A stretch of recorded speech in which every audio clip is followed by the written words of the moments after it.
Last week we pointed out that in some matters the modern concepts of anthropology come into conflict with metaphysical teachings covering approximately the same area of human thought and interest.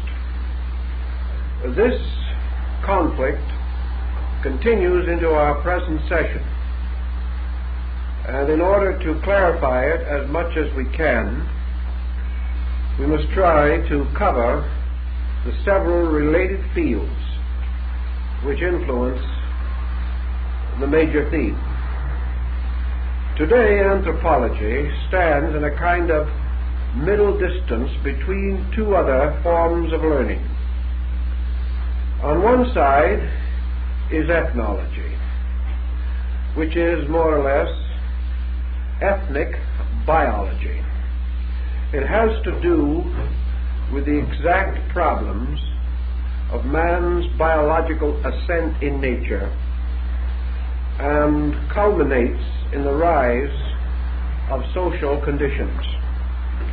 On the opposite side of anthropology is psychology, which is concerned profoundly with many of the elements which are now regarded as peculiarly the property of the anthropological group.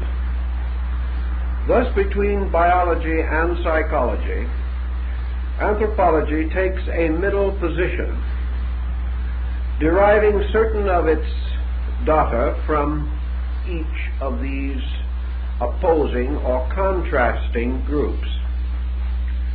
And tonight, as our subject deals with the nature of soul and the problem of the ensouling of man, we come to another interesting situation.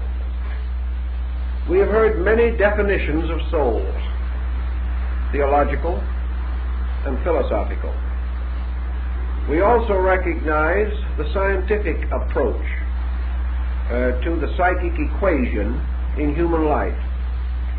But now we must consider for a moment a phase of the subject which perhaps has not generally come to our attention, namely the soul in terms of anthropology. It is quite different in many distinct details from other concepts. Aristotle anciently opined that the soul was in some way directly associated with motion, that in a sense things move because of the psychic life within them.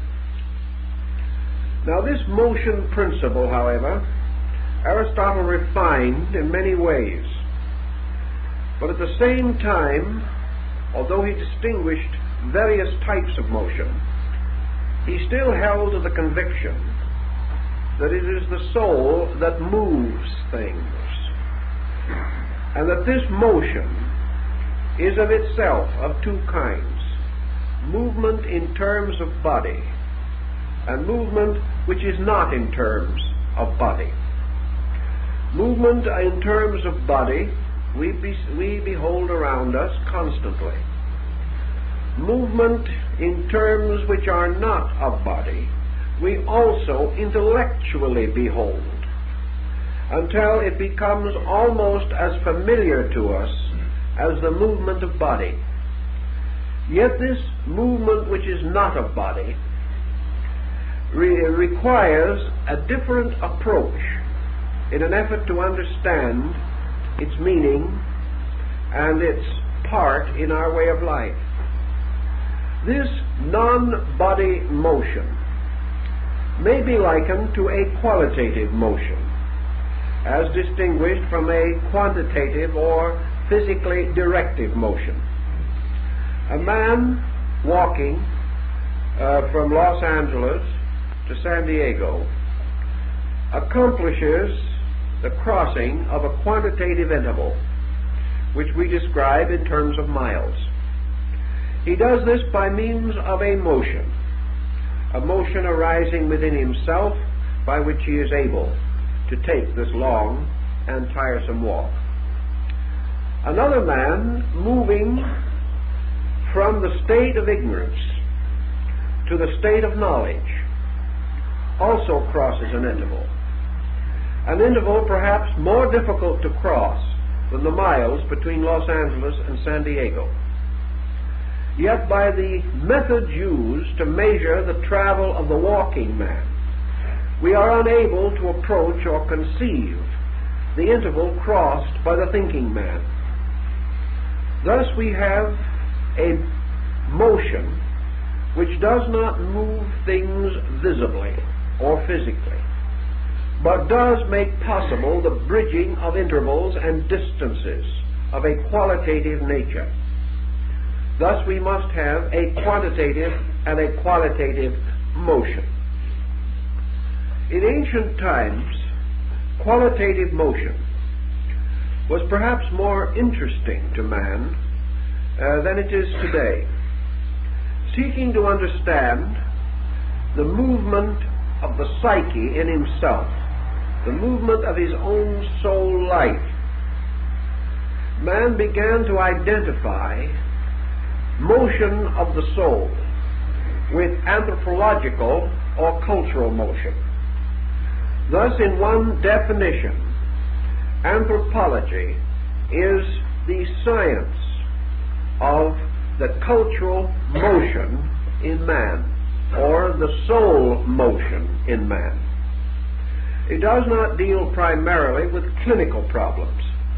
It deals with the grand motion of culture.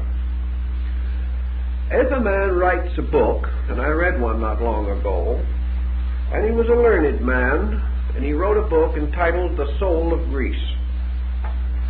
Now this book had absolutely nothing to do with religion, metaphysics, or psychology, as we commonly think of these terms.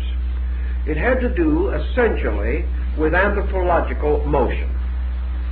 In searching for the soul of Greece, this particular author gave us an outline of its philosophies, its religions, its arts, its sciences, its beliefs and opinions on a variety of subjects.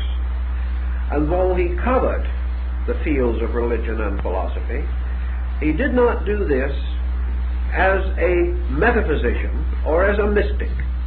He merely recognized religion and philosophy as aspects of culture, as the results or part of the results arising from the ascending human contact with the refinements of mature living, the association of the person and the group with an overall psychic conviction, pattern, or way.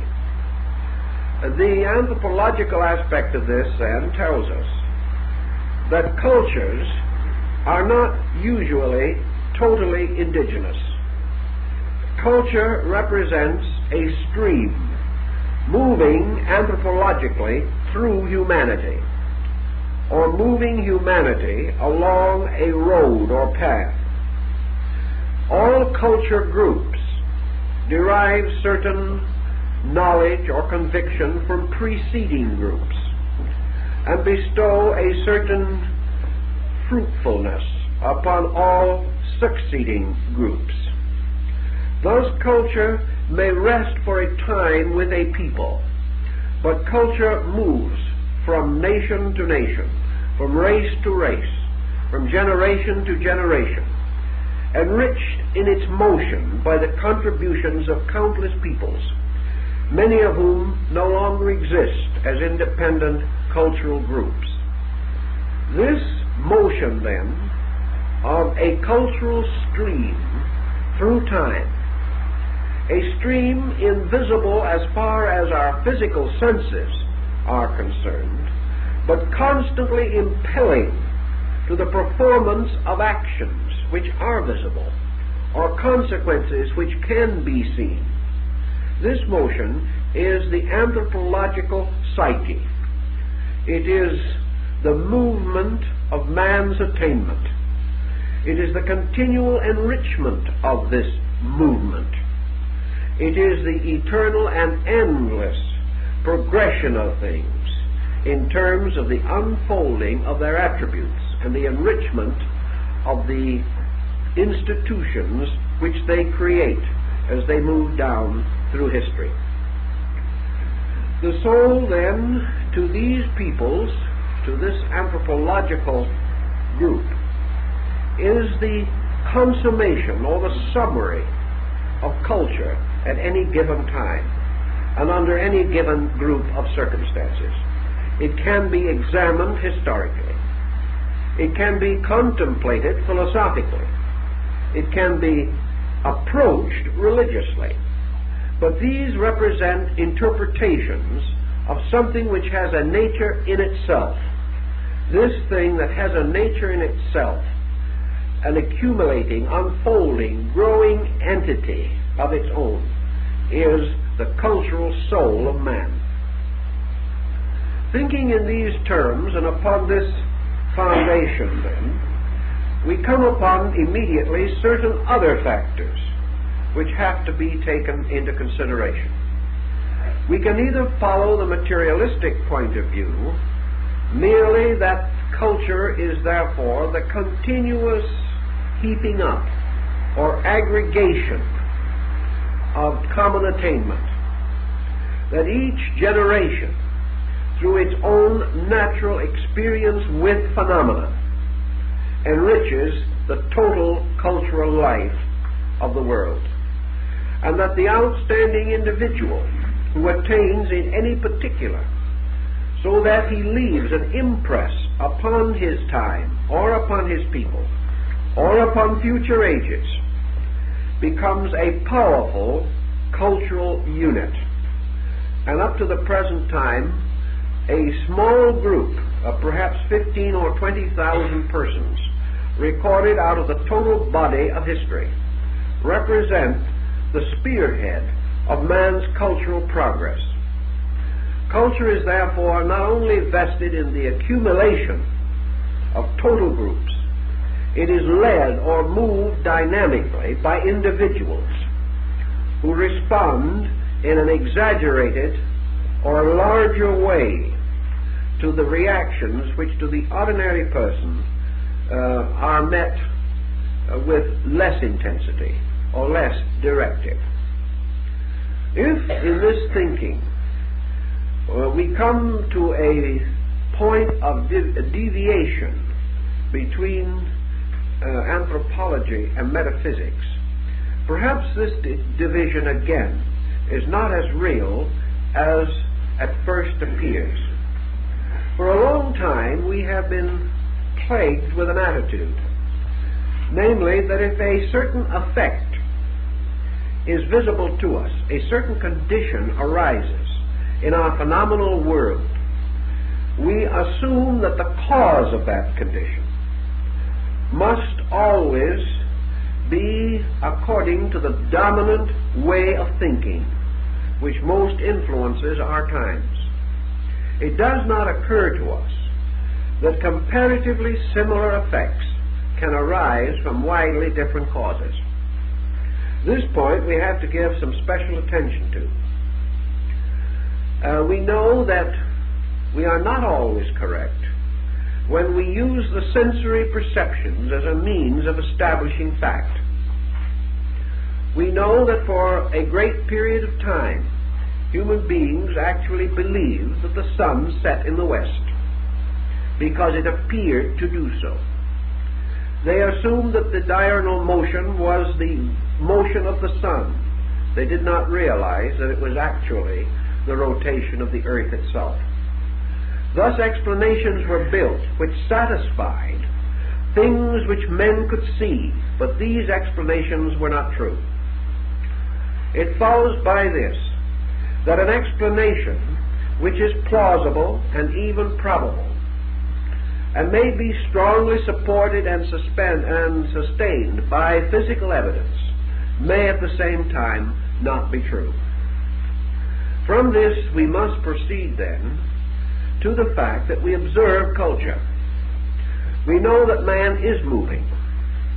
We know that he is unfolding an individual and collective psychic entity. We are not, however, at this time in a good position to analyze the actual cause of this cultural motion. We are not sure that it is merely the result of constant impact of external stimuli, nor are we sure that the possibility of culture is sustained by hereditary descent or by certain fortunate biological factors in the life of an individual or a collective group. Thus, the physical circumstances upon which both psychology and anthropology function may exist with explanations other than those now broadly and generally accepted. We have reason to understand this, perhaps, merely by a program of research into past thought. And we will find in so doing that persons of admirable abilities and extraordinary intellect came to conclusions long ago which we no longer accept as valid. We have advanced others, but there is no reason to doubt that in time to come, others following us will find still more adequate explanations, which may or may not sustain those that we now regard as sufficient. Therefore, in the study of our psychic problem, we have no absolute certainty that the human soul is identical with culture. We have no actual certainty that the human soul is identical with mind. We find such identities convenient. They seem to answer questions not easily answered without such concepts. But every concept, though it may increase the reasonableness of our conclusions, every concept fails in some particular. We have never yet developed a concept which is totally and completely sufficient. Today, perhaps our concepts include more than was once known. But on the other hand, to strengthen and develop our concepts, we have been forced to reject a great deal of evidence that was once held to be valid. In order to make our own way of life scientifically acceptable, for example, we have had to deny almost categorically the miraculous, the mystical, and numerous occasions and instances strongly sustained by history and not easily assailable. We've had to ignore them and deny them simply because they will not fit into our prevailing attitudes. So every time we have a new attitude, we gain something and we lose something. And in the course of time, the trend in modern thinking has been for man to gain greater objectivity, but to lose more and more of his subjectivity. To lose in the progress of growth a great many concepts and ideas which were essentially beautiful, noble, and calculated to improve him culturally. Thus, in our way of life today, we have advanced certain specializations, but most persons of thoughtful mind will agree that our cultural situation is not secure, that we have sacrificed too much of the nobility of man in the quest of exactitudes. And in the sacrificing of this nobility, we have weakened man as a being. And we have thrown culture into opposition with science, advancing science at the expense of culture, advancing certain phases of ourselves at the cost of the total self. It is quite possible, therefore, that the anthropological soul, the cultural soul of man, is itself sustainable as a concept, but not as a total one. That it is an aspect of something greater than itself.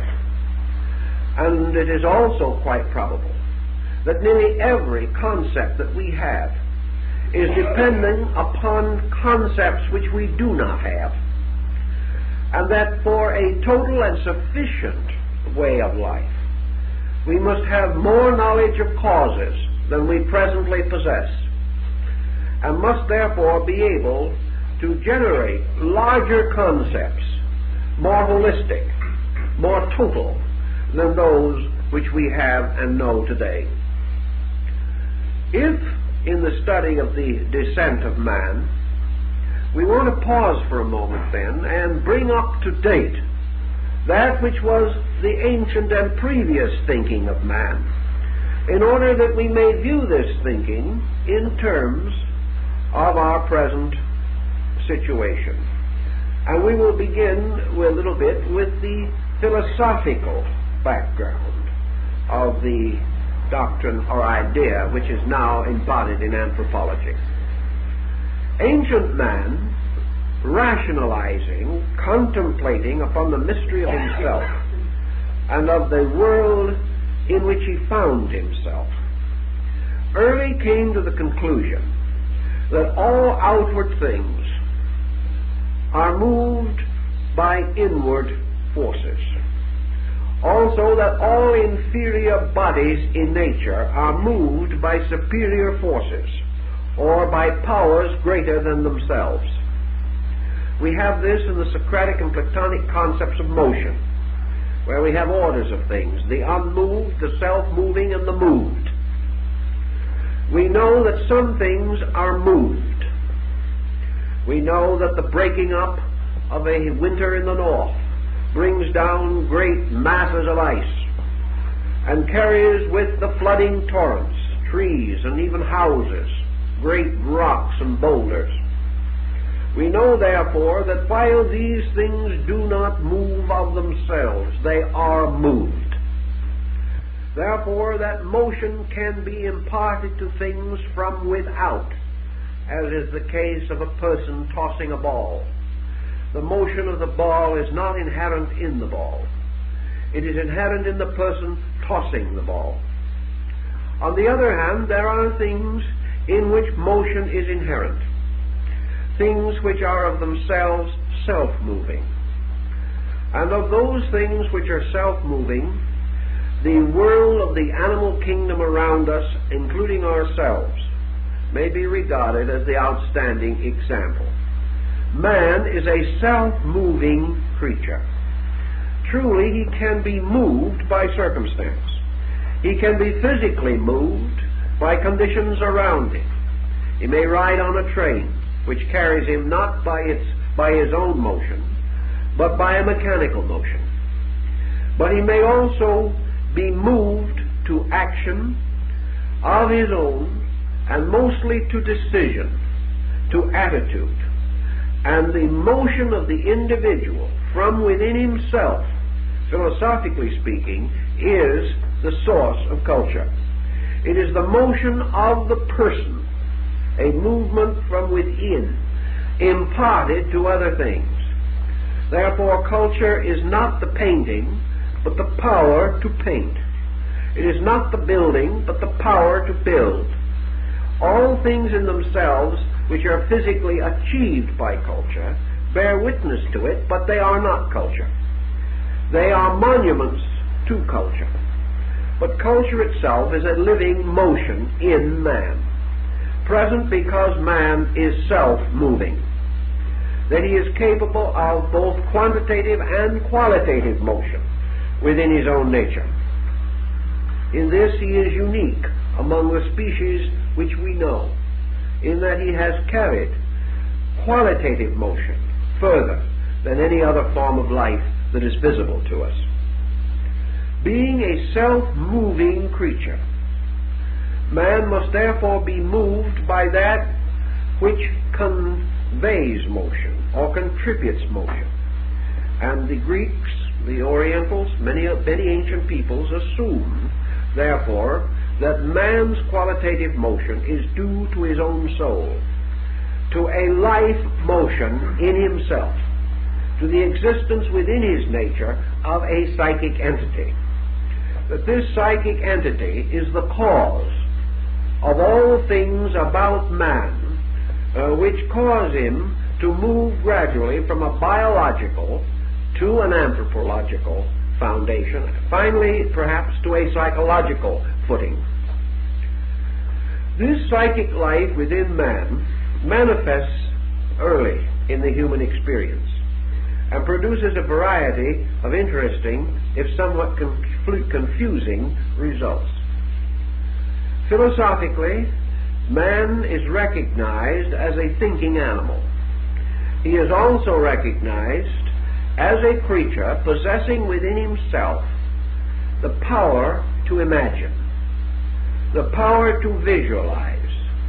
In the process of imagination, therefore, we find man polarized between two qualities of his own psychic nature. One is imagination, and the other is memory. By memory, man is bound to the past. By imagination, man can anticipate the future. Imagination is therefore an overtone, a motion toward the unknown.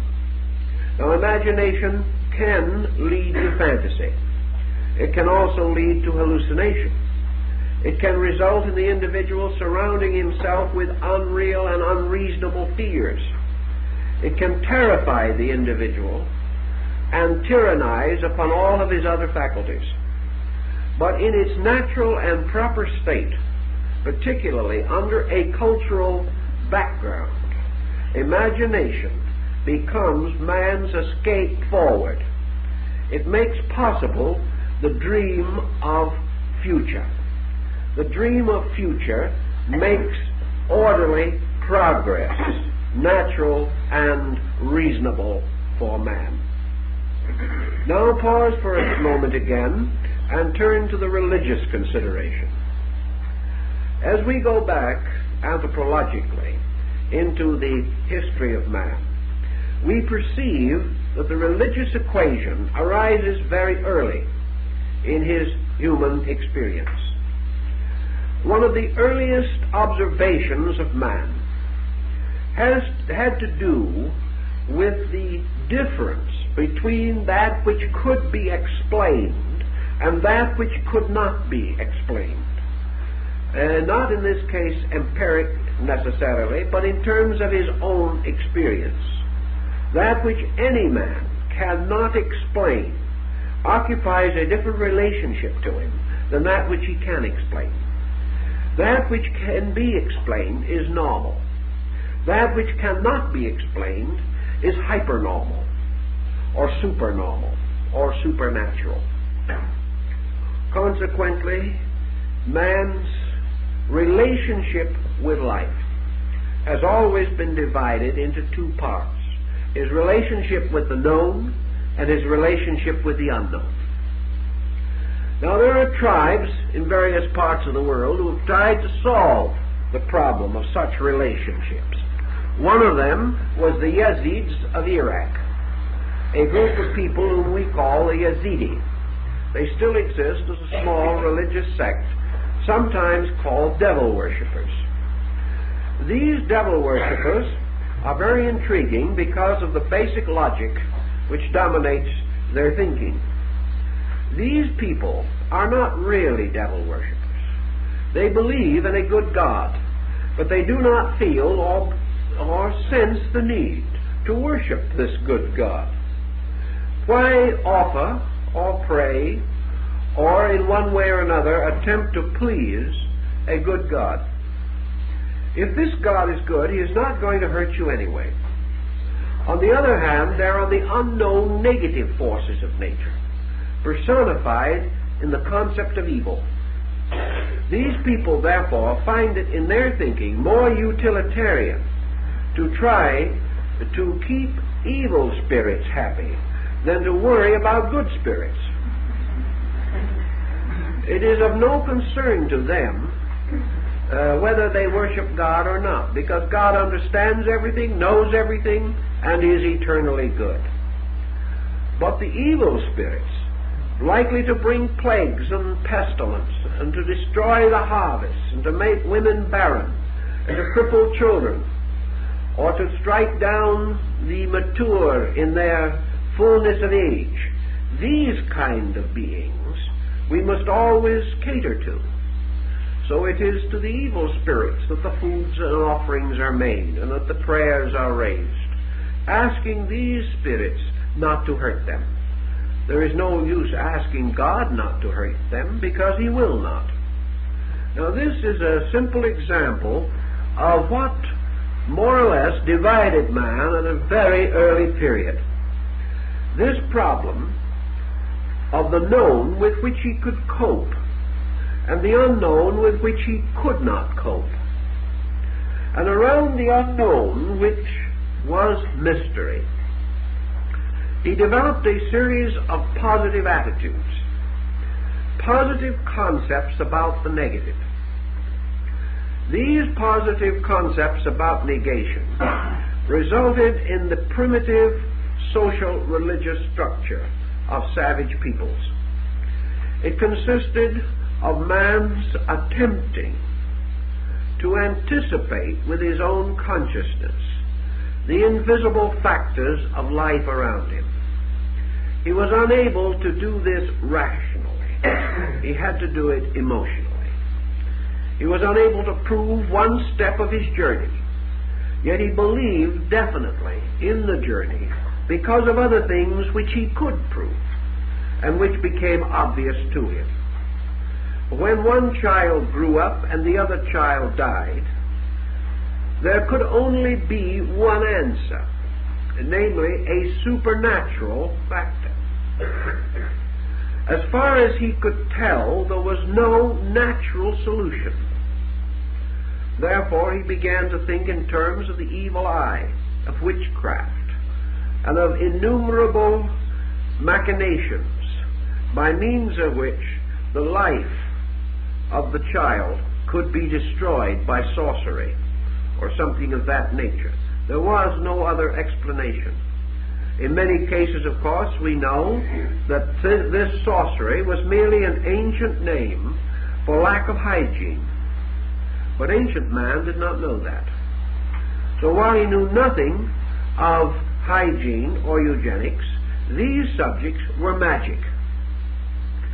He was unable to systematize any way of coping with the implications in fields where he had no knowledge.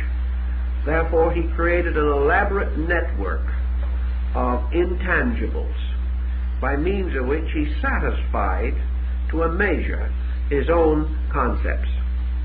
Now, why was he in need of satisfying his concepts? Because, as anthropology points out, from the beginning man had certain cultural instincts. These cultural instincts were very strong in ancient times. And one of these cultural instincts was that things could not happen without reason. There has to be an explanation. And as the God concept developed, this explanation could not and must not conflict with the belief in a good God. Therefore, God could not be finally held responsible for ungodly situations. And it was needed that other things should be introduced to form bridges or links or to provide explanations for things otherwise not to be explained. Out of all of this together, there rose a primitive religious psychic life. And from this came another very important psychological factor, namely, that man began to be moved by imponderables. He was no longer simply moved by the weather. He was no longer moved totally by the migration of animals, which he had to follow in order to secure food. He was no longer moved by storms or by any of these things primarily. He began to find other causes for major trends or major motions in his own affairs. And these causes were his beliefs, his attitudes, his convictions, and the rising structure of consequential conclusions. Thus man began to be inwardly moved by psychic pressure. Now we may wonder, and we do have to ask, whether this psychic pressure was totally the result of man living in a material mystery for which he had to find supernatural solutions, or whether these supernatural solutions to which he turned were available to him and he was impelled toward them only because of a psychic necessity within his own nature. In other words, is man to be decided as having been moved only by heredity and experience, or was he also moved by the fact that there was in him something by which he was human, and that this humanity gave him a different perspective, made possible the engendering of the element of mystery in his own consciousness, and that man gradually evolved mystery because he had a unique capacity for mystery, a capacity not so obvious in the other kingdoms of nature. Your religionist will assume that this was true, and that at a certain time in the remote development of man, something was contributed to him by which he was unique, and that this uniqueness rested in his humanity, for it is in his humanity alone that he is unique. We remember the story of the two Greeks that met out in front of the amphitheater, and one said he was going to the games and would be happy to take his friend. His friend, who was a philosopher of parts, declined. And the man who was going to the games said, "You are missing a wonderful opportunity. For this afternoon you will see men that can run faster than deers. You will see athletes who are stronger than bears. You will see swimmers that can swim better than fish." The philosopher nodded, "Yes, that's all probably true, but I'm not interested. But I will go with you when you can show to me a man not who excels other animals, but who thinks, acts, feels, lives like a god, like his own uniqueness, not deriving his superiority from excelling in animal propensities, but by the excellence of his own humanity."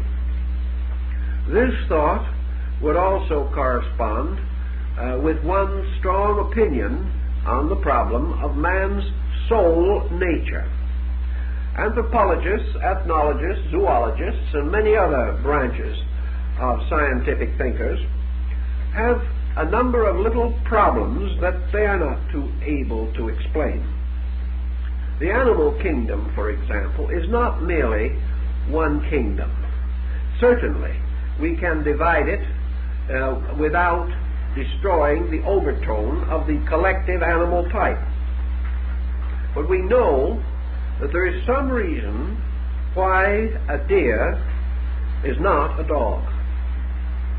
There is also a reason why a cat will always be a cat, and that this creature will have certain qualities and attributes which cannot be reconciled with or made similar to the attributes of a squirrel.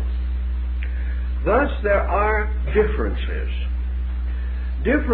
which cannot be totally explained by environment, differences which seem to indicate that within the animal structure itself there are differentiations, that these differentiations will emerge and will reveal infinite specialization.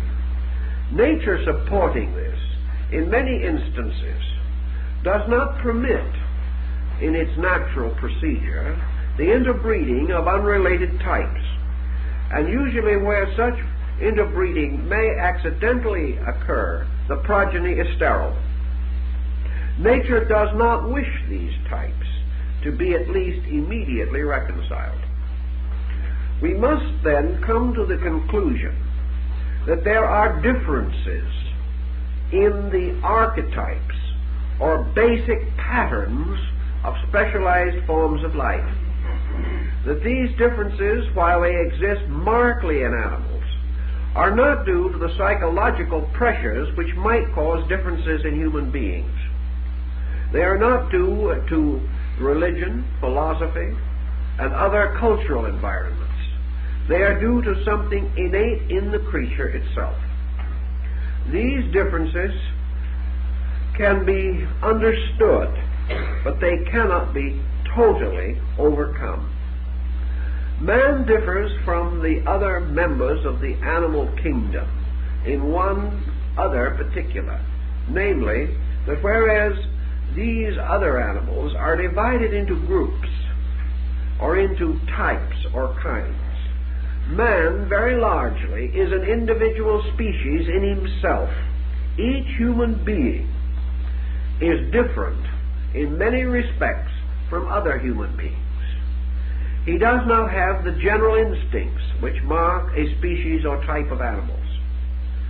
If we have seen a cow, studied a cow, analyzed a cow, and perhaps psychoanalyzed that cow as far as we can, we have then a fair concept of cow.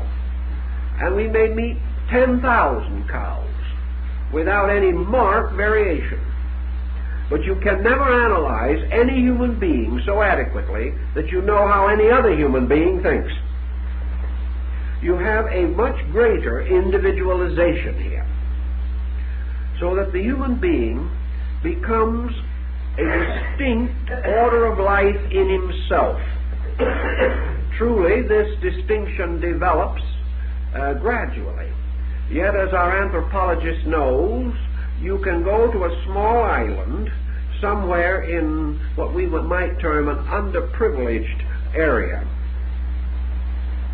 and we will find 20 tribes on that island in comparatively close proximity to each other. And as far as we can discover, they have lived together there for an indefinite period of time, perhaps 1,000 years, perhaps 2,000 years, perhaps for an unknown period of time.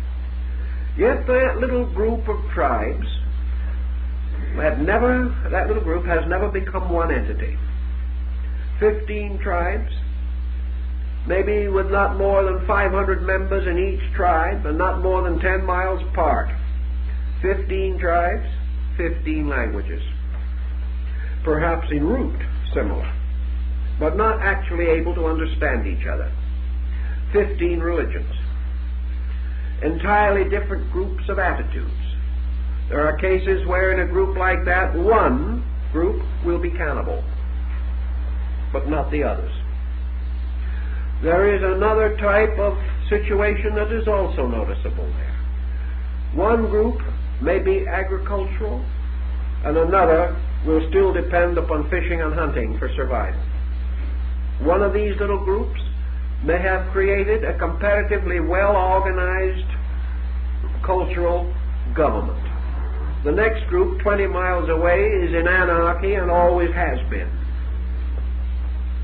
Out in the hinterland, where you come upon these things, you can become continuously aware that neither proximity nor similarity of environment will result in identity in human type. There can only be one answer, that the division is deeper. The anthropologist insists that cultural division is enough. This is doubtful, and a number of progressive thinkers in the field are beginning to recognize that we've got to go deeper. In going deeper, therefore, we are searching now, anthropologically speaking, for the psychological factors in differentiation. And they are certainly present, and we cannot ignore them.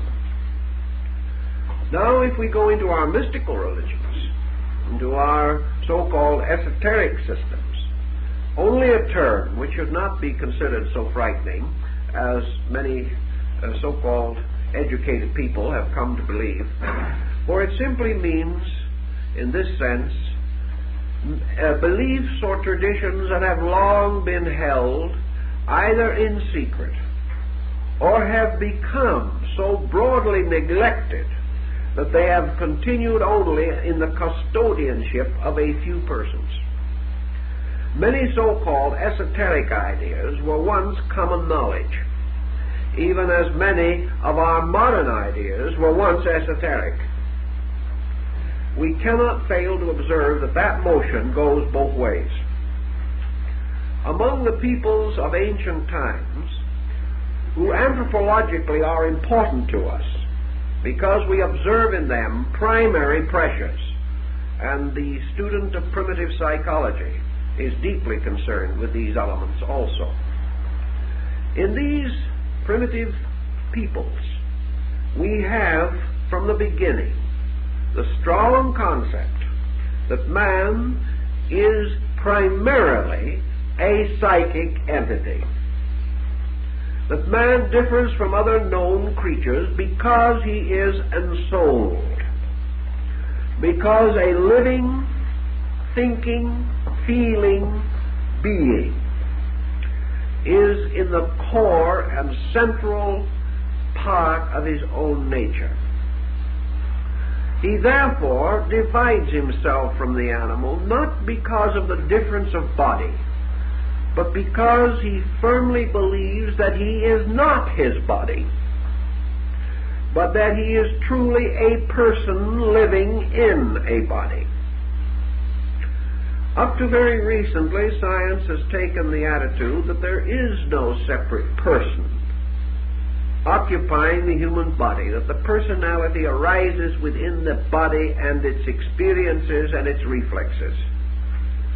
But ancient man was convinced that he had a psychic entity. And even among such peoples as those we mentioned, the 15 little tribes on the island, the belief in this psychic entity is perhaps one of the few things that they shared in common. They had different interpretations of it, but all these little groups had some concept. Even as aboriginal savages, they had some concept of a being in their own bodies. That they were not merely animated forms, but that this being in the body was more important than the body. Most ancient peoples also held that in some way this being is in an association with the body, but is not subject totally to the changes and modifications which occur in the body. One medieval thinker expressed it in a very interesting way. If soul is a byproduct of body, why is not the psychic life of man changed if he loses both legs? He is then no longer the same organization that he was before. Something is gone. Yet the loss of his arms, the loss of his legs, even the infirmities of his sensory perceptions do not essentially change his being. And usually, except in cases of certain types of disease which destroy function or structure, the actual entity of the individual does not greatly alter until the time of the general dissolution of the body. Also, most persons have recognized or realized that while the body passes through a series of conditions, that these conditions associated with the infirmities of age, or what we would term chronological aging, that these conditions are not contributed to the psychic being or entity. Once the individual recovers from the peculiar negative psychology of childhood and attains a more or less complete administration of his own nature from that time on, say from his teens to the end of his life. The being is not aware of aging. It becomes conscious of aging only through the infirmities of its body, but it is never itself able to determine as an inward noumenal experience whether it is 20 or 40. It must look in the mirror. It must depend upon some external factor. And about the only difference that we note is body difference, resulting in loss of function, loss of vitality, or the exhaustion of bodily resources. The individual has these infirmities, but the knower in the body is essentially timeless. Primitive man found this out. It forced him, therefore, to the inevitable conclusion that when he was 70, he did not feel inside any different from the way he felt at 20. And if there was an essential difference in his condition, this difference was due to psychological factors. His friends told him he was old. People began getting chairs for him. Folks ran forward and helped him upstairs. These are the ways he discovered that he was old. Gradually he came to believe it. Also, as among the Chinese, who differ from us in so many details, age having a peculiar advantage. We have young Chinese people sitting around waiting, hopefully, to grow old. They want to grow old, because until they get to be 60 or 70, they are not really leaders in their way of life. China used to, and probably to some measure still does, reward years with the benefits that we reserve for youth. That is influence, power, security, happiness, opportunity of all kinds. When Sun Yat-sen became president of China, he convened a Congress and told the various districts to send their senators and representatives. It was a simple matter. Every district selected the oldest living inhabitant. The result is half the representatives died before they got to the Congress. But it was the way things were done. In many cases, some cases, the records tell us that these representatives were brought in carriages and in carts because they could no longer walk. But they were the leaders. They were the great people. So a difference in psychology arises here. The primitive man, from the beginning, sensed that there was a difference between his being and his body. From this came his inevitable conclusion that his relationship with the body was impermanent, was transitory. Another factor psychologically considered that came in here at an early date was that no human being, then or now, can experience the extinction of himself. No human being can actually experience the existence or state of not being. We may know that 100 years ago he wasn't here, but he cannot experience anything about his own state of not being here. He may affirm that 100 years from now, most certainly he will not be here, but he cannot imagine the state of not being here. He can write his will, he can make all arrangements for his family and relatives, and he can be perfectly factual about the transition that is inevitable, but he cannot experience it. Therefore, no living person has ever experienced death. And no living person has ever experienced a state of non-existence. Primitive man, forthright in these matters, being absolutely unable to experience the non-existence of himself, although he watched his friends come and go, and even today in civilization as we know it, we are not so much wiser, because some of the most brilliant attorneys in the world die without making a will.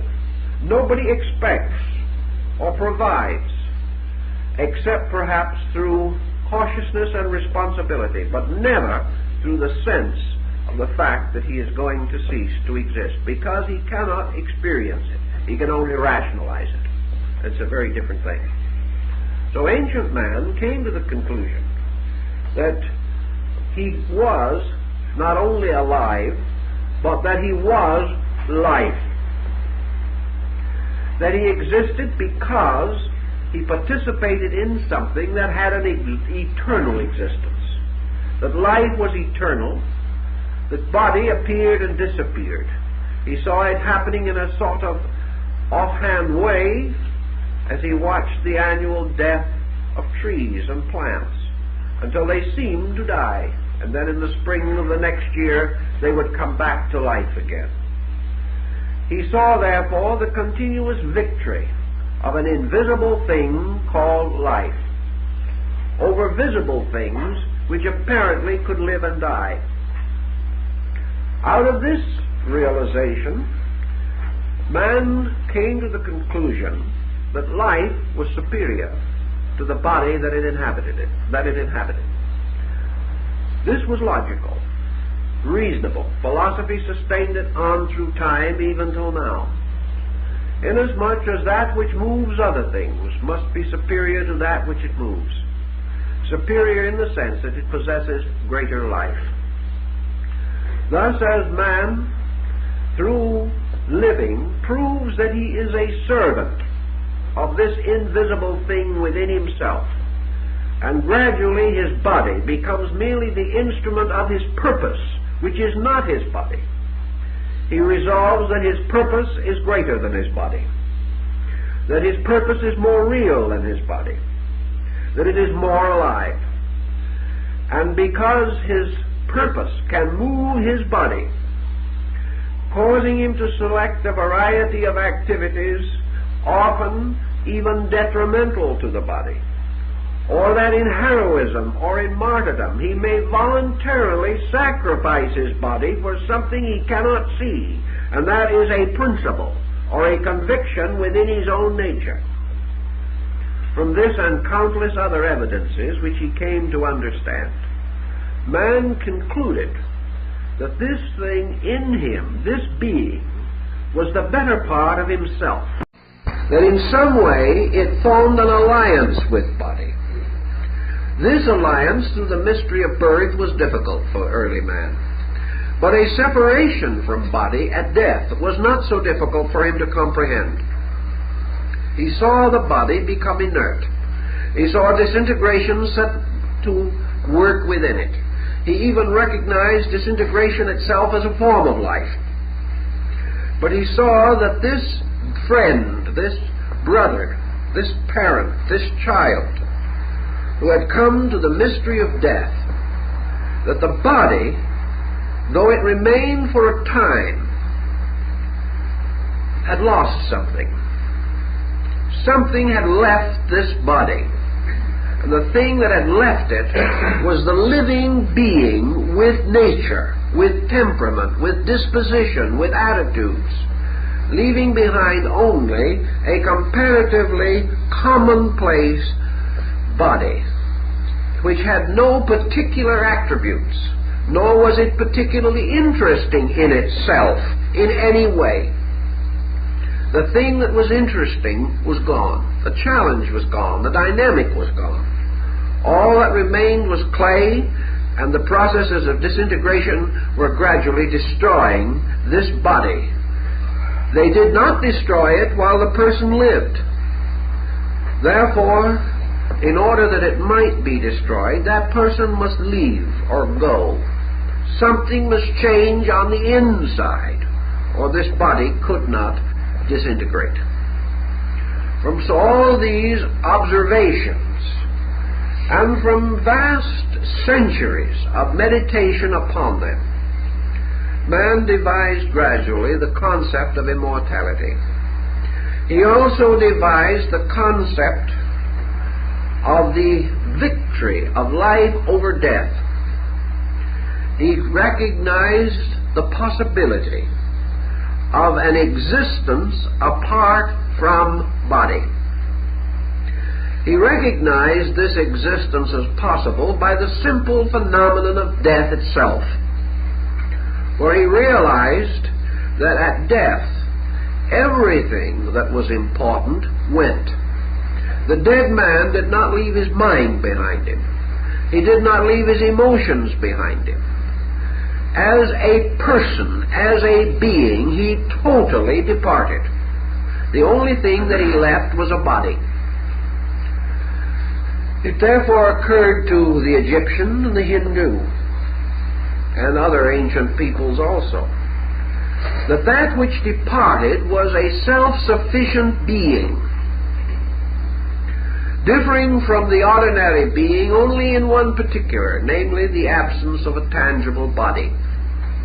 This led primitive man to surround the living with beings unembodied in the air around him.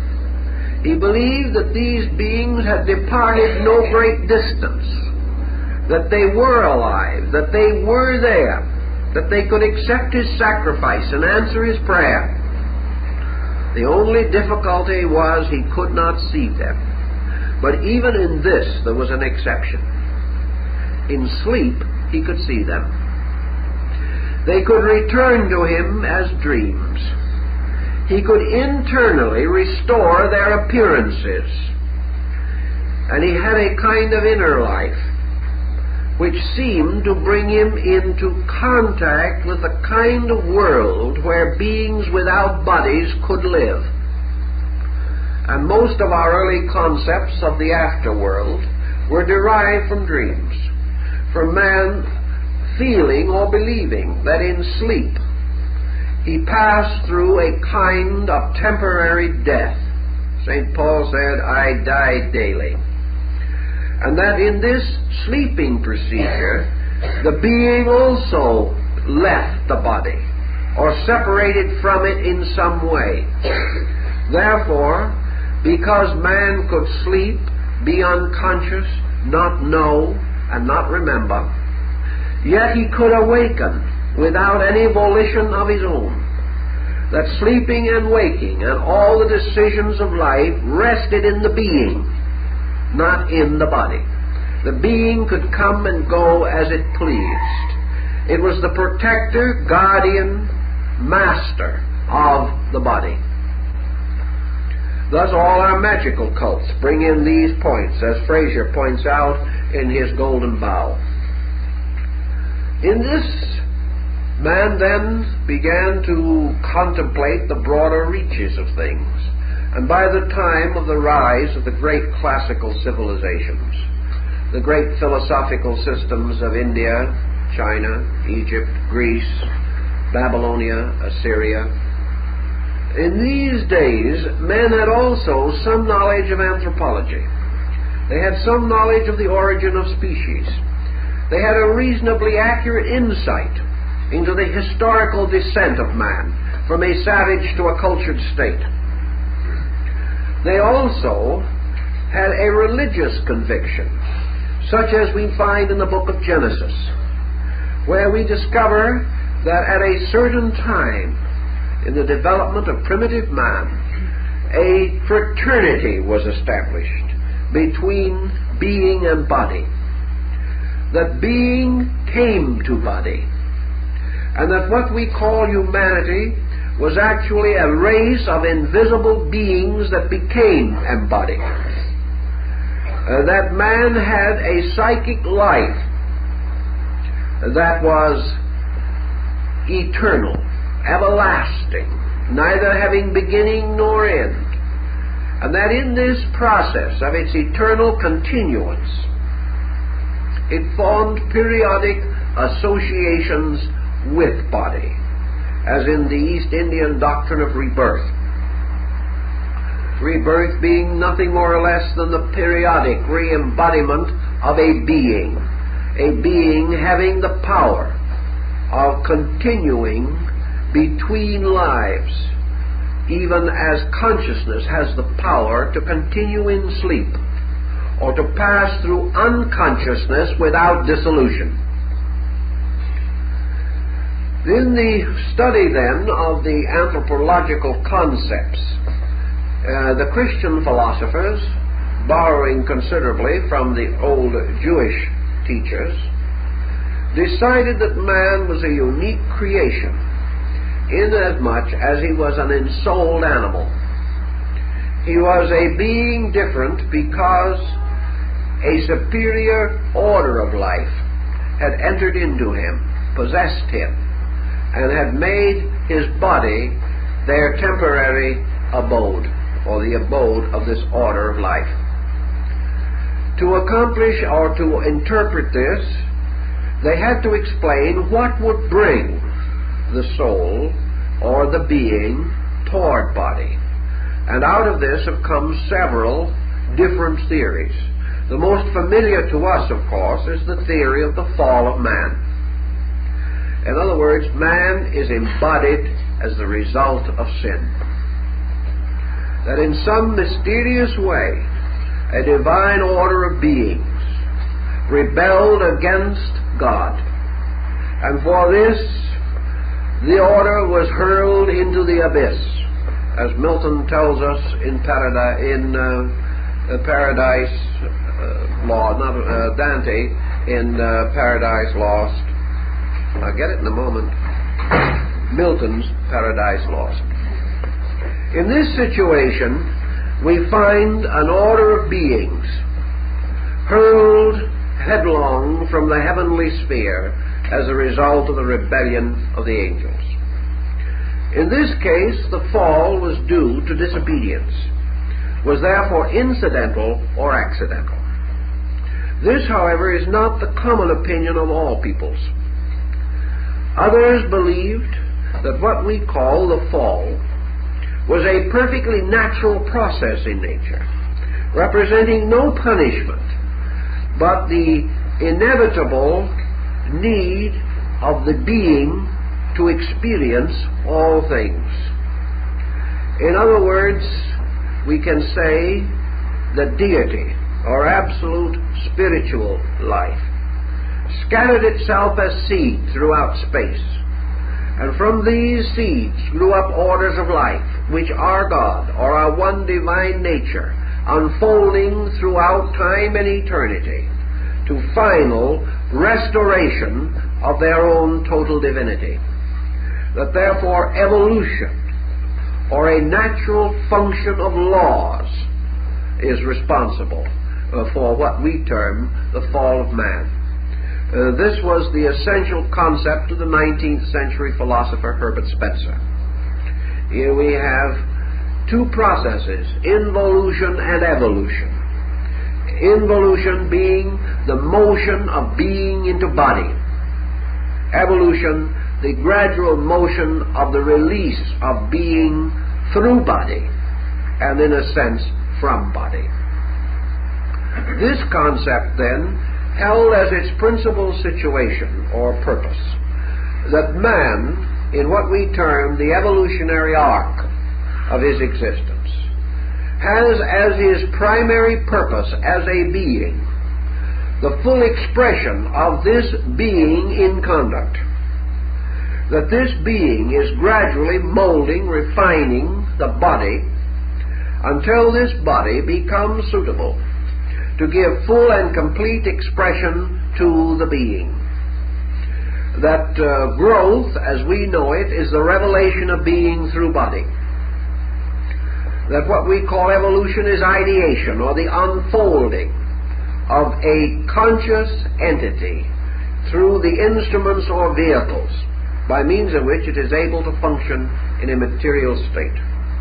Thus, for man, evolution is the unfoldment of being into ability for total function in the state of matter, and total victory over the mystery of matter, or the dark side of the unknown as this relates to matter. Most of the philosophic peoples have taken it for granted that man's embodiment was due to a divine plan, or a divine order, or a divine will. But that having attained this embodiment, man then inherits a peculiar and natural human duty. If he is in body because of a divine plan, it is part of this plan to so place man here as to challenge him to work out his own salvation with diligence. Therefore, the primary purpose of man in this world is that he shall unfold himself through his body and shall attain dominion over the negative aspects of his own personality, these negative aspects being responsible for the ignorance and materialism with which the ages have been darkened. Thus, our real reason here is that we may rescue ourselves from the state of unknowledge or partial knowledge, which is the source of the confusion, misery, and misfortune by which we seemingly are incessantly dogged in nature. If this followed their ancient idea, then the question is, how and when did these things happen? Anthropology on a material level definitely postulates something. It does not know exactly what it postulates. It does not even assume, perhaps, that the complete statement of its postulation is possible. But it does distinctly note that at some time, under certain or some condition, man divided from the animal. That this division was more than the mere process of standing on its hind legs. We may be reasonably certain that this elevation of posture was bound to something in nature more important than the fact that man preferred the food that grew high. Apparently the giraffe did the same, but did not become human as a result. Nor are we to assume that man inevitably proceeded from the anthropoid, or from the so-called great apes. These apes, it is true, have certain attributes and characteristics which are reminiscent of a primitive type of humanity. But the ape, although it has the body approaching that of human type, is still essentially an animal. It is a little wiser and a little more cunning than some animals, but it is not a dreamer. It has never created a work of art. It has never built a city. It has never dreamed a great religion into existence. This creature is still tied or bound to a kind of creation. Or, if we do not wish to take this ground, and there are some who would like to differ, they will say that the primary difference between the beast and man is the vocal equipment, which has made possible the transmission of knowledge. This, however, is not entirely true, for we have in the animal kingdom intuitive faculties for transmission that are much more acute than human faculties. And we find that the animal, like all other creatures in nature, is able to transmit that which it is necessary for it to transmit. And that in this man has achieved no more, although he is on a different cultural platform. But actually, somewhere, anthropologically speaking, we have what Gabriel Max attempted to portray as the missing link. We have something that occurred. This something transformed man, placing within him a fire. And the Greeks symbolized this by Prometheus bringing the flame from heaven in a hollow stalk. This bringing of the flame, which centering itself in man, created in him a separateness that was to not only continue but to increase until an entirely new order of life was differentiated. This problem, when it happened, how it happened, what happened, these questions have never been satisfactorily answered by material science. The answer to them perhaps merely lies around some corner, and they hope that someday they will find it. But in the meantime, they have not found it. and we can suspect that some of our more intuitive ancestors had a better explanation than we have now. Not necessarily better than we may have sometime, but certainly better than we have today. One reason being that we have given up. The modern man is not really asking these basic questions anymore. He is intriguing his mind with secondary questions, and frustrated in his effort to solve primary matters, has turned from them, because to continually think of them is only to remind himself of his own inabilities. Actually, the ancients did contemplate this problem and attempted to understand it. And old mythologies and ancient legends and lore, all rich in this particular phase of speculation, in this type of thinking.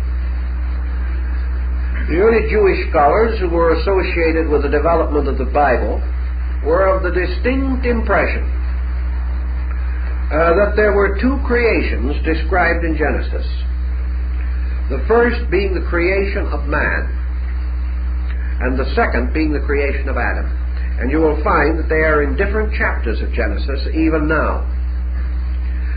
Now it is interesting that at the end of the first chapter of Genesis, man has been created.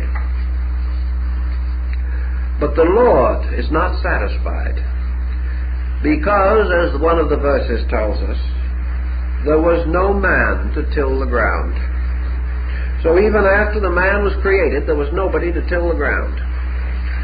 The man who was to till the ground did not come until the coming of Adam. And the two creations are distinctive. Some scholars are of the opinion that this was the result of the early blending of two totally different concepts of origin. One the Elohistic and the other the Yahvistic. That the ancient Jewish philosophy came from two roots, and that these two roots were never completely brought together, and that the two creations of man in the opening chapters of Genesis relate to this phase of the old philosophy. Actually, however, there seems to be more to it than this. We are not told in the first creation that the Lord breathed the breath of life into that man. The first man was not made a gardener or a keeper of the garden of the Lord, nor was he given the power to name all things according to their natures. This came later. It was this man, the second man, who fell, and who was forced from the garden, and who also was given the coat of skins, the body, in which he must suffer and labor, and perpetuate his kind with the sweat of his brow. The first man was the Greek anthropos, the idea man, the archetype, the man in heaven. And to these ancient peoples, the being in the body. The Adam Kadmon, the man made of the red earth, flesh, was the second man, the body. And it was into this body that the breath of life, the psyche, the soul, the ghost, meaning breath, was given or was transmitted. And it was this man who also in due time became male and female, and went forth, the man to earn his bread with the sweat of his brow, and the woman to bring forth her children in pain. These were the body. These were the final result of the union of being and body. The unembodied being lived in heaven, and it was believed by the ancient Jewish scholars that the first man attended the school of the angels in heaven. The second man lived first in ether, in atmosphere, the body being a condensation gradually of invisible gases and substances. Finally, he fell into a mortal or material state, becoming a physical body, precipitated out of invisible substances, in the same way that a solar system is a visible structure precipitated out of space and sustained by space, space itself being totally invisible, and yet the inevitable source of every visible thing that exists in creation. Thus, the motion of things from an invisible condition into a visible one may be regarded as a kind of fall. But this being that fell into body, fell into a kind of sleep. And the Greeks have the same concept of souls falling into generation. Plato tells the same story. The Hindus have it, the Chinese have it, the Buddhists have it. All these accounts then lead to the inevitable concept that at an X point, which we may not be able to date in terms of chronology, but we can date it in terms of anthropological phenomena. At an X point, the primitive creature, which was to be and had been fashioned to be man, was quickened or made alive and became a living soul.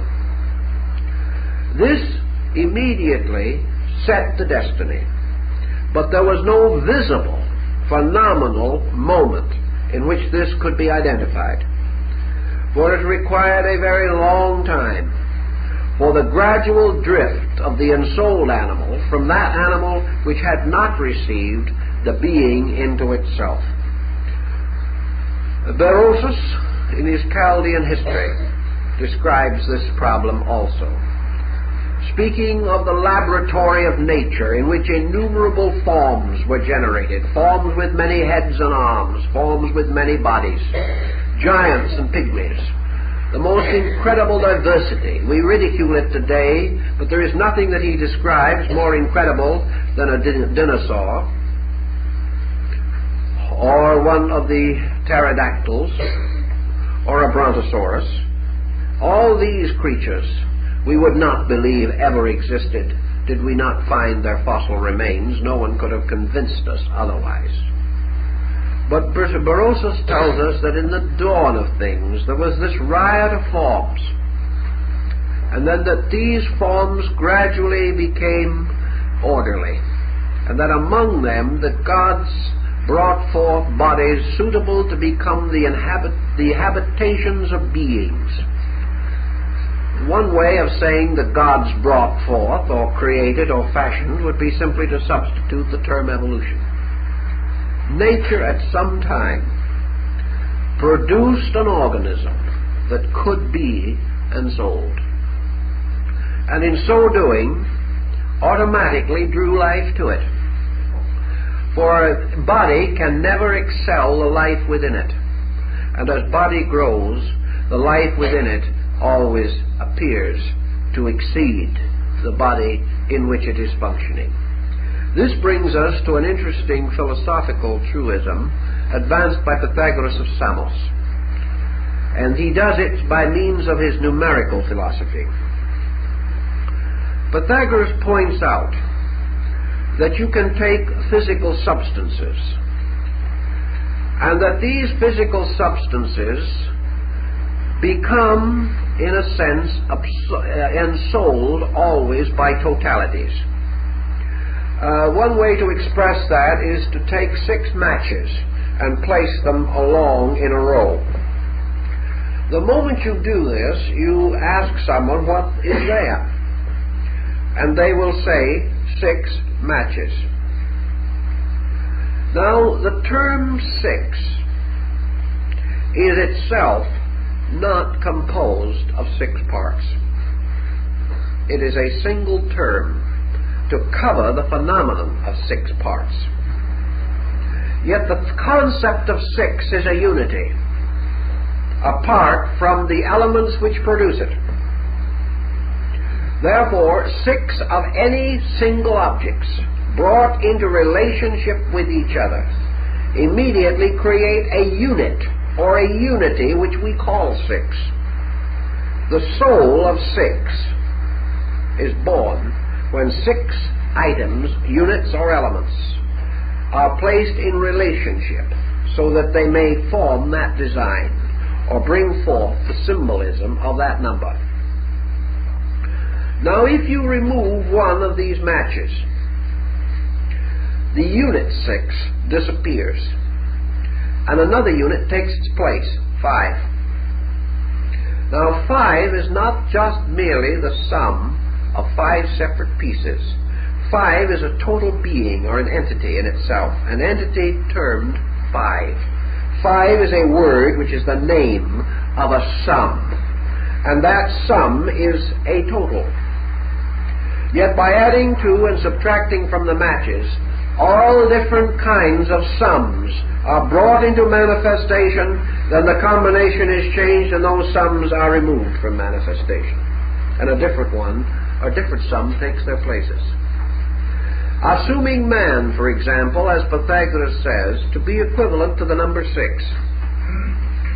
When nature brought together a series of parts constituting a sum called 6, the result was the construction or the manifestation of an instrument by means of which the total concept of soul as 6 could come into existence. Therefore, in evolutionary procedure, the ensouling of things, or their embodying, is always the result of nature's abhorring a vacuum.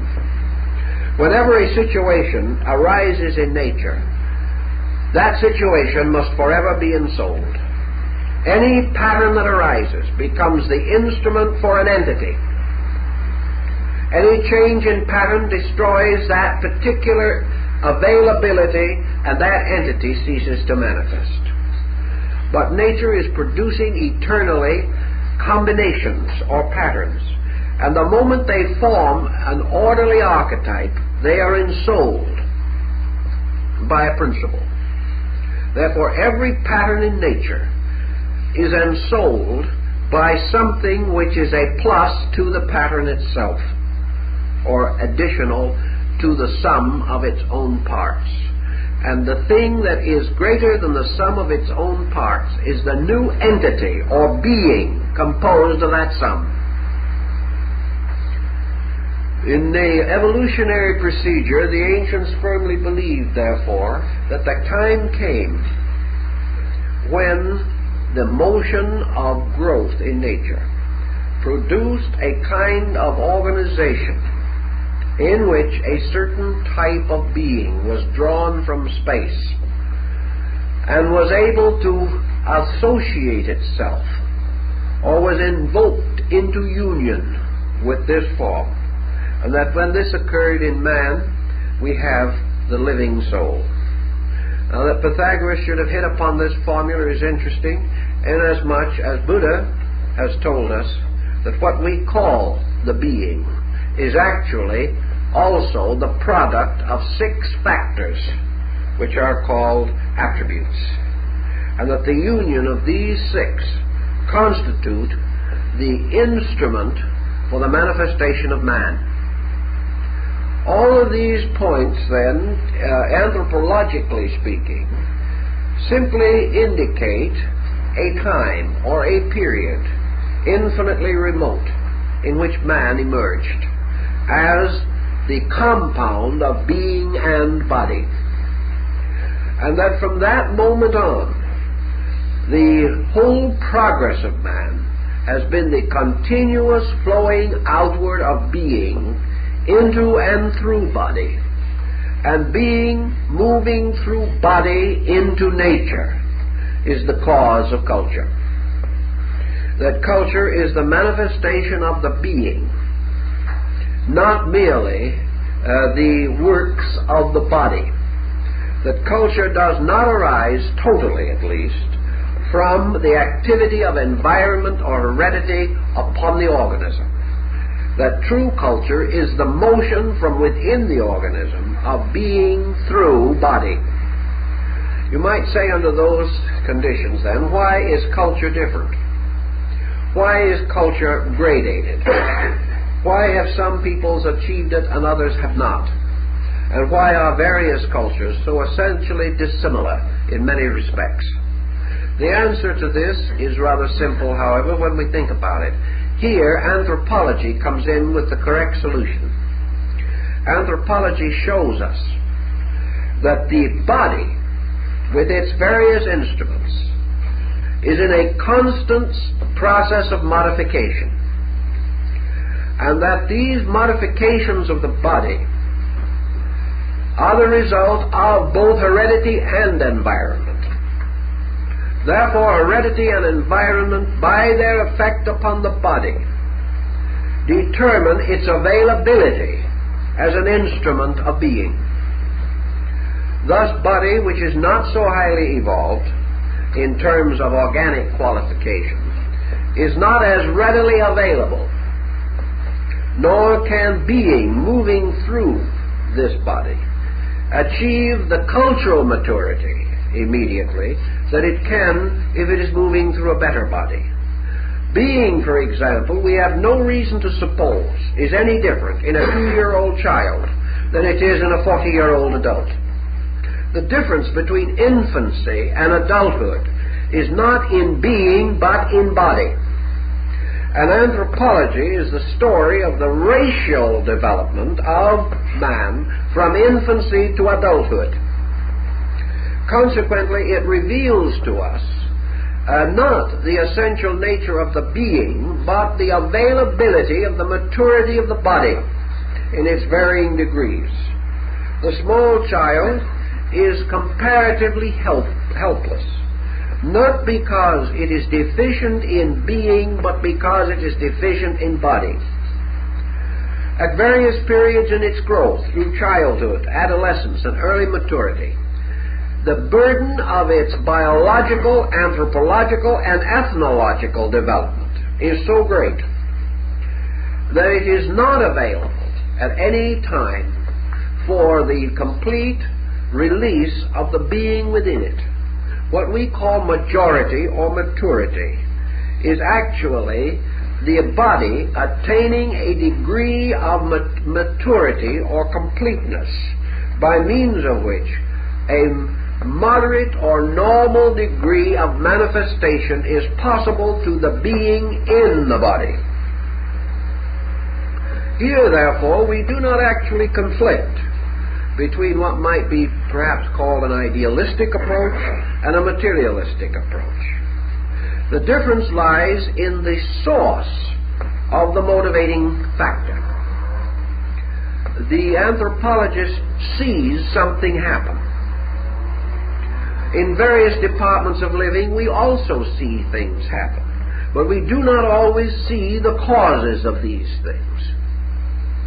And the position here is that anthropology is the story of the gradual growing up of a kind of creature. And anthropology, therefore, is perfectly correct when it wishes to outlaw forever the idea that certain peoples are better than others, or that certain races are better than others, and to reduce all these elements to the simple fact that all things which are consistent with themselves may be regarded as good. That which keeps its rules is honorable, and honor has nothing to do with the color of skin or the ethnological development of the people. It is an attainment on a cultural level by means of which things are measured in terms of themselves instead of terms of something else. On this basis, your philosophical or so-called esoteric viewpoint would also carry the same essential burden. The average parent does not regard his child as inferior, because he recognizes within that child growing processes which he himself as an adult has passed through. And he is perfectly certain that in due course of time this child will mature and will become an adult, and therefore will come into his natural heritage. The modern anthropologist is beginning to think the same way, that the different racial levels are the degrees in the unfolding of a body which is moving toward its natural maturity. and that the only superiority or inferiority must be measured in the terms of what is the essential difference between a 6-year-old and an 8-year-old child. There is only the difference of time, the difference of a little more opportunity for the maturing of the body for the being within it. But anthropology is in no way convinced that the essential nature of being as psychic entity is determined by the appearance of body or by its cultural attainments alone. Therefore, that what we are really dealing with is an eternal motion of growth, and that it is impossible for us to accurately determine the comparative merits or demerits of the various stages of this growth. That all we must bear in mind is that the end of this growth is the victory of being over body, or the attainment of ethnological and anthropological maturity. And that what we look forward to as a golden age or a better time is little more than this, that it is simply man finally gaining the maximum degree of manifestation by means of which being is released freely and adequately through body. We have the same thing on a cultural level, where we have arts and sciences. A child born with the potential of a musician may never become one unless he is given advantages in music. He may remain forever a musician in his soul, but his ability to express this music means that he must train the body as an instrument of purpose. And it is only when he has trained his hands properly to respond to the instincts and impulses of his mind and emotions that he can play the piano. Thus the body must be brought within the discipline of the being, and must become the instrument for the expression of that being, or the being itself remains forever inhibited. And anthropology, the descent of man, the cultural life of man, is the gradual revelation of this, the constant evidence that man and nature are conspiring to produce the kind of body by which the being may manifest its own integrity. This again brings up a psychological factor in connection with this, namely the possibility that this being itself is subject to certain infirmities, certain sickness, certain attitudes, by means of which, for example, collectively speaking, a race can destroy itself, or a culture can destroy itself. Here we come to a very complicated situation, and that is the relative interdependence of being and body. The being instrument, as we know it, the psychic nature, has been seriously misunderstood, or certainly abused in the terms of our modern thinking. We have come to the conclusion that being and mind represent synonymous terms, that being is superior to body because it is intellect. Nearly every one of the great thinkers of the ages have pointed out the fallacy of this position. They have warned us about it on the religious level and on the philosophical level. They have pointed out clearly that the intellect is not the being. Therefore, that the gradual substitution of intellect for being is a form of dying. That just as surely as being is forced out of manifestation by the crystallization of body, so being as culture, as the psychic entity of culture, is forced out of incarnation by the crystallization of a mental concept as a substitute for culture. In other words, when a culture crystallizes, it is the same as a body that gradually falls victim to rheumatism, arthritis, and other ailments. Gradually, the power of the being to function through the body is destroyed. If, therefore, intellect and emotion, through misunderstanding, are given a dominance or a preference and gradually force the being into an unfavorable relationship with body, we may destroy a culture. We destroy it because we destroy its soul. This does not mean that we actually destroy the soul per se or in its own nature. Rather, we destroy the bridges by means of which the soul functions through the body. We lock the being. And the moment we lock the being, we're in a difficult situation. Being, as it is superior to body, cannot be held by body. And when a body is no longer suitable, and there is obviously no remedy possible, and a process of crystallization or disintegration has gone too far, being simply severs its relationship with body. And when soul severs its relationship with a culture, that culture dies. When the soul severs its relationship with a concept, that concept becomes extinct.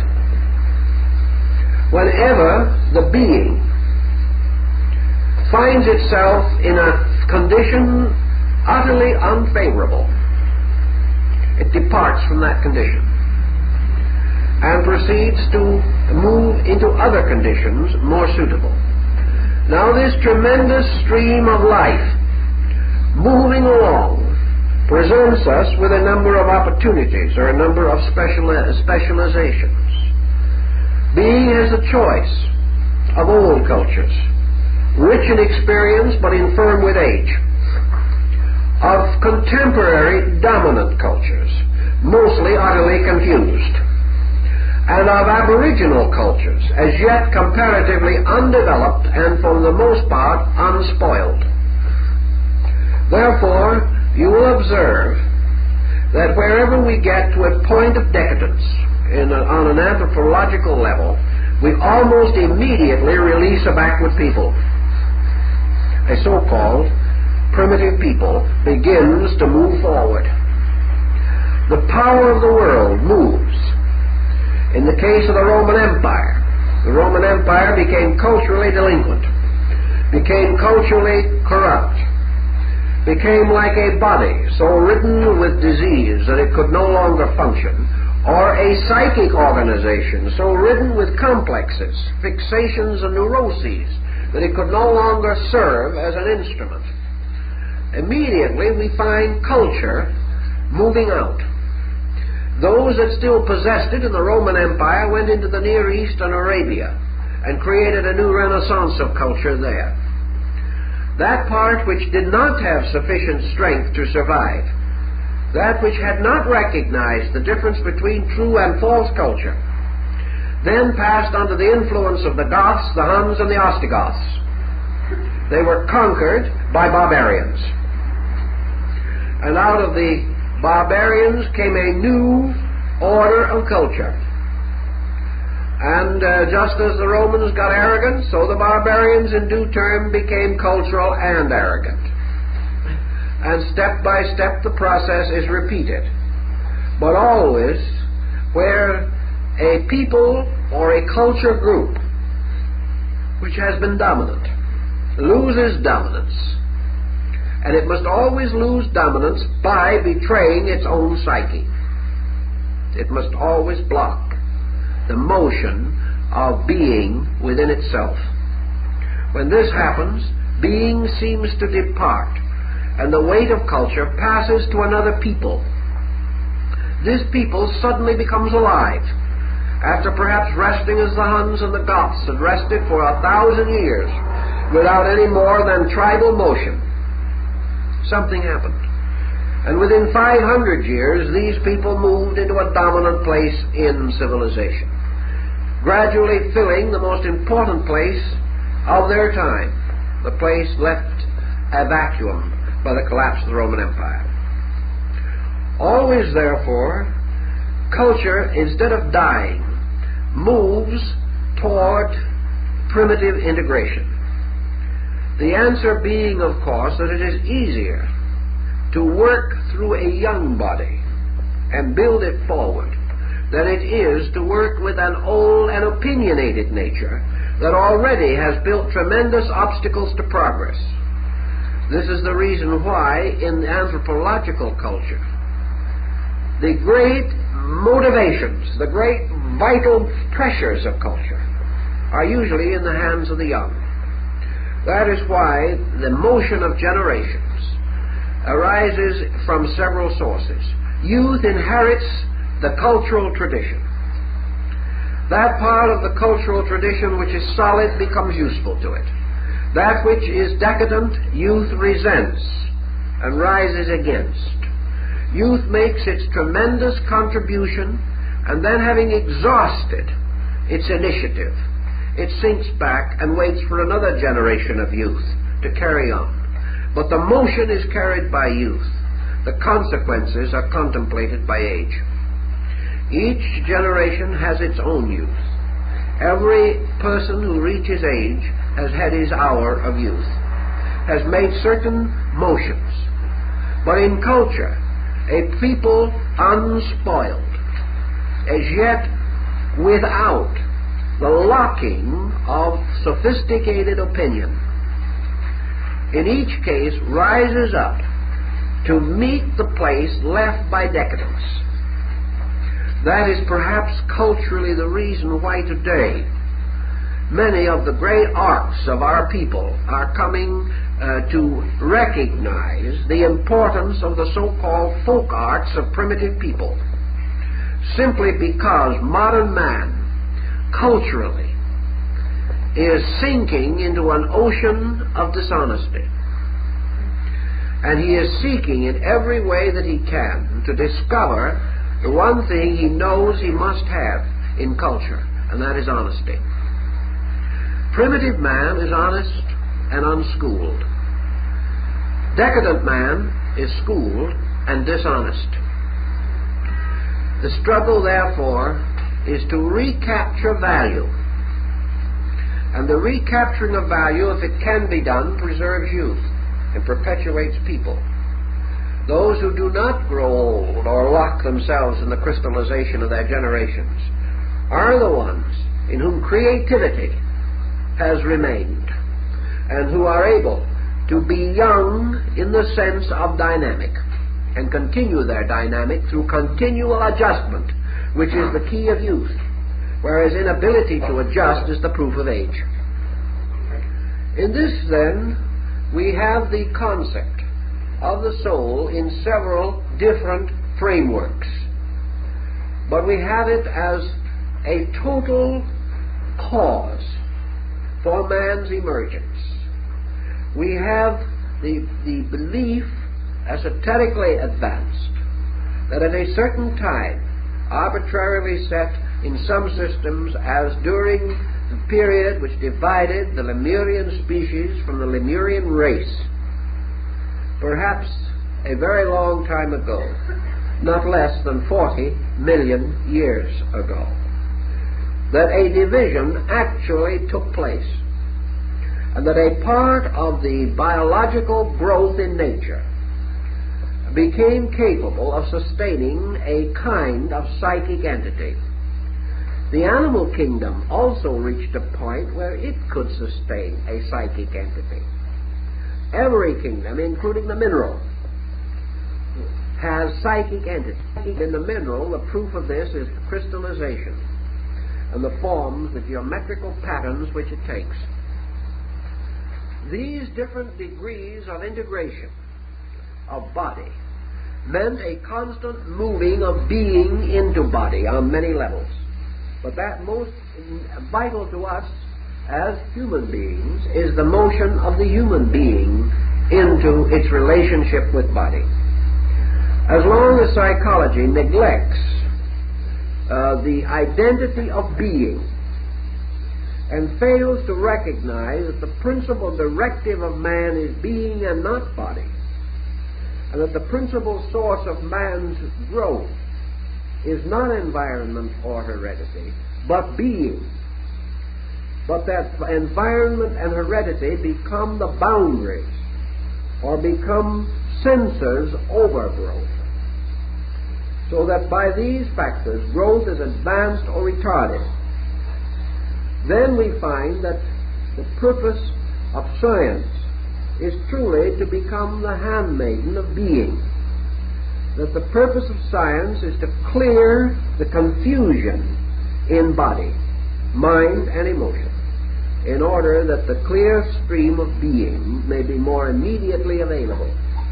The conflict of body and being results in premature age and the destruction of man long before his time. When the conflict and competition in the relationships of body and being, the competition arising primarily from body, when this is understood and overcome, a great variety of situations, both cultural and physical, at the present time burdening the life of man, will be removed. And the individual entering into a partnership between being and body will discover that in this way he makes possible the more rapid development of himself. His purpose always is that body shall become immediately responsive to being. Therefore, actually, that all purposes by which man lives and cultivates and develops shall become sensitive to and responsive to the total purpose of being itself, and that man will never be happy until he fulfills being, and that the general and natural and inevitable purpose of being is to unfold into expression the innate creativity of itself, a creativity beyond our comprehension. Therefore, man comes of age biologically, sociologically, culturally, philosophically, and spiritually when he becomes creative. Creativity rests in being and is communicated to body. And man becomes creative when he moves from within himself, and he usually becomes destructive when his life is governed only by body motion. To understand this is to advance one step in our study. I see the clock has advanced also, so we will continue this next week. Or aggregation of common attainment, that each generation, through its own natural experience with phenomena, enriches the total cultural life of the world, and that the outstanding individual who attains in any particular, so that he leaves an impress upon his time, or upon his people, or upon future ages, becomes a powerful cultural unit. And up to the present time, a small group of perhaps 15 or 20,000 persons, recorded out of the total body of history, represent the spearhead of man's cultural progress. Culture is therefore not only vested in the accumulation of total groups, it is led or moved dynamically by individuals who respond in an exaggerated or larger way to the reactions which to the ordinary person are met with less intensity or less directive. If in this thinking we come to a point of deviation between anthropology and metaphysics, perhaps this division again is not as real as at first appears.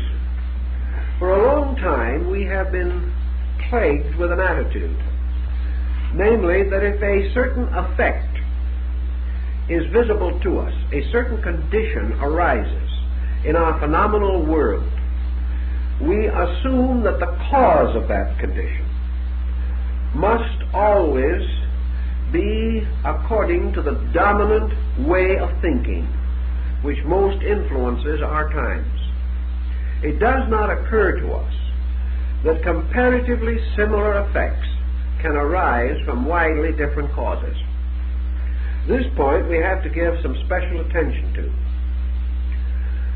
we know that we are not always correct when we use the sensory perceptions as a means of establishing fact. We know that for a great period of time, human beings actually believed that the sun set in the west because it appeared to do so. They assumed that the diurnal motion was the motion of the sun. They did not realize that it was actually the rotation of the earth itself. Thus explanations were built which satisfied things which men could see, but these explanations were not true. It follows by this that an explanation which is plausible and even probable and may be strongly supported and sustained by physical evidence may at the same time not be true. From this we must proceed then to the fact that we observe culture. We know that man is moving. We know that he is unfolding an individual and collective psychic entity. We are not, however, at this time in a good position to analyze the actual cause of this cultural motion. We are not sure that it is merely the result of constant movement in terms of body. We behold around us constantly movement in terms which are not of body. We also intellectually behold until it becomes almost as familiar to us as the movement of body. Yet this movement which is not of body requires a different approach in an effort to understand its meaning and its part in our way of life. This non-body motion may be likened to a qualitative motion, as distinguished from a quantitative or physically directive motion. A man walking from Los Angeles to San Diego accomplishes the crossing of a quantitative interval, which we describe in terms of miles. He does this by means of a motion arising within himself by which he is able to take this long and tiresome walk. Another man moving from the state of ignorance to the state of knowledge also crosses an interval perhaps more difficult to cross than the miles between Los Angeles and San Diego. Yet by the methods used to measure the travel of the walking man, we are unable to approach or conceive the interval crossed by the thinking man. Thus we have a motion which does not move things visibly or physically, but does make possible the bridging of intervals and distances of a qualitative nature. Thus we must have a quantitative and a qualitative motion. In ancient times, qualitative motion was perhaps more interesting to man than it is today. Seeking to understand the movement of the psyche in himself, the movement of his own soul life, man began to identify motion of the soul with anthropological or cultural motion. Thus, in one definition, anthropology is the science of the cultural motion in man, or the soul motion in man. It does not deal primarily with clinical problems. It deals with the grand motion of culture. If a man writes a book, and I read one not long ago, and he was a learned man, and he wrote a book entitled The Soul of Greece. Now this book had absolutely nothing to do with religion, metaphysics, or psychology, as we commonly think of these terms. It had to do essentially with anthropological motion. In searching for the soul of Greece, this particular author gave us an outline of its philosophies, its religions, its arts, its sciences, its beliefs and opinions on a variety of subjects. And though he covered the fields of religion and philosophy, he did not do this as a metaphysician or as a mystic. He merely recognized religion and philosophy as aspects of culture, as the results or part of the results arising from the ascending human contact with the refinements of mature living, the association of the person and the group with an overall psychic conviction, pattern, or way. The anthropological aspect of this, then, tells us that cultures are not usually totally indigenous. Culture represents a stream moving anthropologically through humanity, or moving humanity along a road or path. All culture groups derive certain knowledge or conviction from preceding groups and bestow a certain fruitfulness upon all succeeding groups. Thus, culture may rest for a time with a people, but culture moves from nation to nation, from race to race, from generation to generation, enriched in its motion by the contributions of countless peoples, many of whom no longer exist as independent cultural groups. This motion, then, of a cultural stream through time, a stream invisible as far as our physical senses are concerned, but constantly impelling to the performance of actions which are visible, or consequences which can be seen. This motion is the anthropological psyche. It is the movement of man's attainment. It is the continual enrichment of this movement. It is the eternal and endless progression of things in terms of the unfolding of their attributes and the enrichment of the institutions which they create as they move down through history. The soul, then, to these peoples, to this anthropological group, is the consummation or the summary of culture at any given time and under any given group of circumstances. It can be examined historically. It can be contemplated philosophically. It can be approached religiously. But these represent interpretations of something which has a nature in itself. This thing that has a nature in itself, an accumulating, unfolding, growing entity of its own, is the cultural soul of man. Thinking in these terms and upon this foundation, then, we come upon immediately certain other factors which have to be taken into consideration.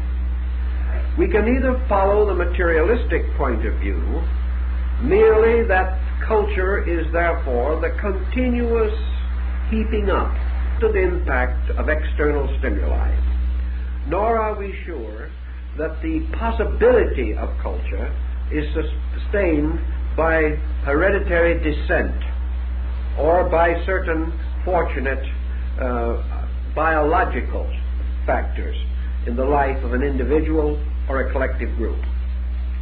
Thus, the physical circumstances upon which both psychology and anthropology function may exist with explanations other than those now broadly and generally accepted. We have reason to understand this, perhaps, merely by a program of research into past thought. And we will find in so doing that persons of admirable abilities and extraordinary intellect came to conclusions long ago which we no longer accept as valid. We have advanced others, but there is no reason to doubt that in time to come, others following us will find still more adequate explanations, which may or may not sustain those that we now regard as sufficient. Therefore, in the study of our psychic problem, we have no absolute certainty that the human soul is identical with culture. We have no actual certainty that the human soul is identical with mind. We find such identities convenient. They seem to answer questions not easily answered without such concepts. But every concept, though it may increase the reasonableness of our conclusions, every concept fails in some particular. We have never yet developed a concept which is totally and completely sufficient. Today, perhaps our concepts include more than was once known. But on the other hand, to strengthen and develop our concepts, we have been forced to reject a great deal of evidence that was once held to be valid. In order to make our own way of life scientifically acceptable, for example, we have had to deny almost categorically the miraculous, the mystical, and numerous occasions and instances strongly sustained by history and not easily assailable. We have had to ignore them and deny them simply because they will not fit into our prevailing attitudes. So every time we have a new attitude, we gain something and we lose something. And in the course of time, the trend in modern thinking has been for man to gain greater objectivity, but to lose more and more of his subjectivity. To lose in the progress of growth a great many concepts and ideas which were essentially beautiful, noble, and calculated to improve him culturally. Thus,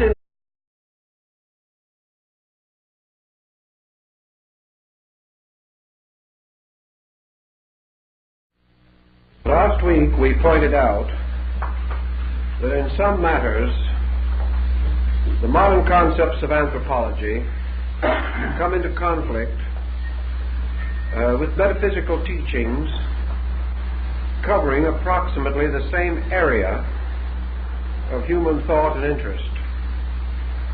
This conflict continues into our present session, and in order to clarify it as much as we can, we must try to cover the several related fields which influence the major theme. Today, anthropology stands in a kind of middle distance between two other forms of learning. On one side is ethnology, which is more or less ethnic biology. It has to do with the exact problems of man's biological ascent in nature and culminates in the rise of social conditions. On the opposite side of anthropology is psychology, which is concerned profoundly with many of the elements which are now regarded as peculiarly the property of the anthropological group. Thus, between biology and psychology, anthropology takes a middle position, deriving certain of its data from each of these opposing or contrasting groups. And tonight, as our subject deals with the nature of soul and the problem of the ensouling of man, we come to another interesting situation. We have heard many definitions of souls, theological and philosophical. We also recognize the scientific approach to the psychic equation in human life. But now we must consider for a moment a phase of the subject which perhaps has not generally come to our attention, namely the soul in terms of anthropology. It is quite different in many distinct details from other concepts. Aristotle anciently opined that the soul was in some way directly associated with motion, that in a sense things move because of the psychic life within them.